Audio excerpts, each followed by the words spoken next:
What's up, everybody? Merry Christmas. Welcome back to Opinions Vary. Just wanted to jump on real quick. Want to talk about, like I have the last couple of days, this horrific story in New York City about the woman who was burned alive on the New York City subway system.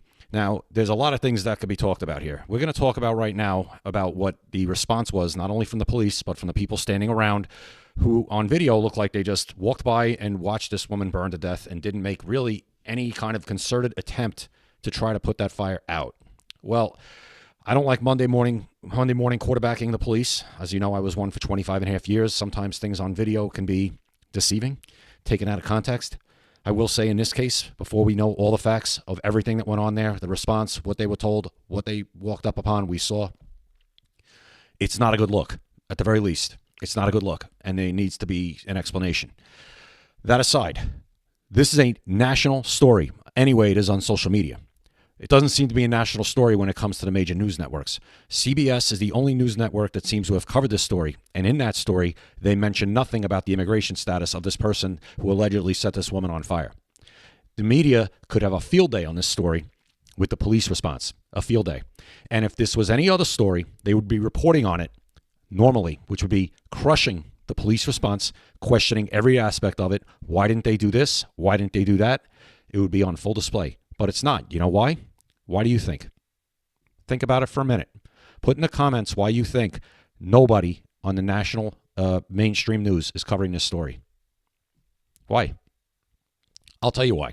Because if they cover the story, they have to do what CBS didn't do. They have to talk about that this person was in the country illegally, deported years ago, 2018, and came back, walked across Joe Biden, Kamala Harris, and Alejandro Mayorkas's open border, and then did this.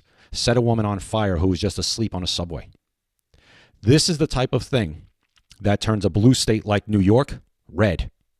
And the media doesn't want to cover it because they know that. People have had enough. They've had enough. Even people who aren't into politics say, what the hell is going on? How did this happen? Why is this person here in the first place? This is what makes people go out to the polls and vote for the other person who says, I won't allow this to happen. Not on my watch. Meanwhile, 𝐃𝐨𝐧'𝐭, the governor of New York, Joe Biden, and all these other blue state governors welcomed it. Put out the welcome mat for this savage to do what he did. And these are the people that need to be voted out of office and, if possible, charged criminally for negligence or official misconduct or malfeasance or something. This is unacceptable. This is not a third world country, but it will become one very quickly if we don't stop it now. January 20th at midnight, it needs to turn around. The more you read and watch that video, you read about it, you watch the video, the more sick to your stomach you get. And I will say this. I don't want to be the cop walking up on that. But you know what? That's part of the job. It's part of what you signed up for. People say they should have thrown their jackets on it to try to put the fire out. It's an easy thing to say. But it's so much different when you come up on something. They're human beings. They are also, yes, they are trained, but they're not firemen, number one. They're not equipped with the tools, number two, to put that fire out. Could they have tried with their jacket? They probably would have been burned, possibly severely themselves if they did. I'm not saying that they wouldn't have done it, or some other cops wouldn't have done that, risking their own safety, their lives. We saw 9/11. I worked at 9/11. I was at Ground Zero several times. I was not there that day, but I was down there, and we know what happened that day. We know how many countless first responders, police, fire, just risked their lives, pretty much knowing they were probably going to die going into that building, especially after the first tower collapsed, and they still went into the second one to try to get people. So we know that the courage, and it takes a special person just to sign up for that job. But in this case, I think they could have. I think they could have done better, and that's hard for me to admit. I don't want to throw anybody under the bus. Like I said, let that be looked at. Let them figure out what could have been done better. Maybe train differently for situations like this, even though we shouldn't have to, but we do. It's the world we live in, I guess, right? Especially now.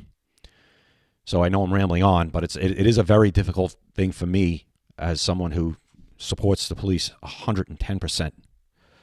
And they're getting ripped apart by friends of mine all over social media. And I will say it's a bad look. It didn't look good. Something could have been done. Maybe better training.